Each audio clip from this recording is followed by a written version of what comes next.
Kenapa wong Jawa nek itung-itung kok bar angka 10 iku 11, 12, 13 sampe 19. Kok ora 10 siji, 10 loro, 10 telu.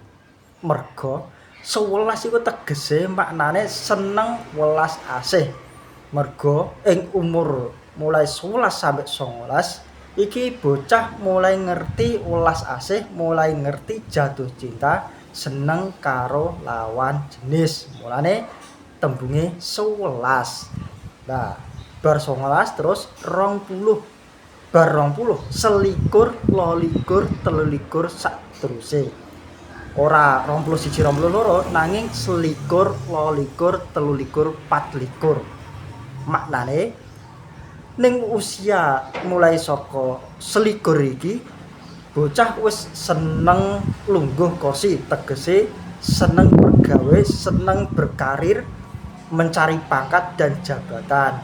Mulane tembunge selikur, tegese seneng lungguh kursi, seneng jabatan, seneng pangkat, ngundakno pangkate. Lah bar 24 dudu 25 nanging selawe. Selawe tegese seneng lanang wedok. Ing umur selawe iki yaiku umur utawa usia sing ideal kanggo melangsungkan pernikahan. Mulane jenenge selawe, seneng lanang wedok. Lah bar selawe terus 30, 40, 50. 50 dudu 50 tapi 50. 50 tegese seneng ketunan, seneng nganggo iket. Merga ing umur 50 iki biasane rambut wis mulai brodol, wis mulai botak, mulane diketoni ben ora ketolot nganggo iket.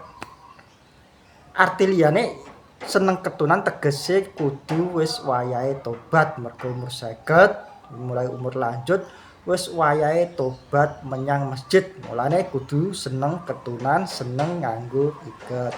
Lah bar 50 iki terus suwidak. Suwidak yaiku wis wayahe tindak sowan ngarsane Gusti Allah. Mulane yen umure wis suwidak mbah-mbah kae wis kudune wis tobatan nasuha merga wis wayahe tindak sowan ngarsane Gusti Allah.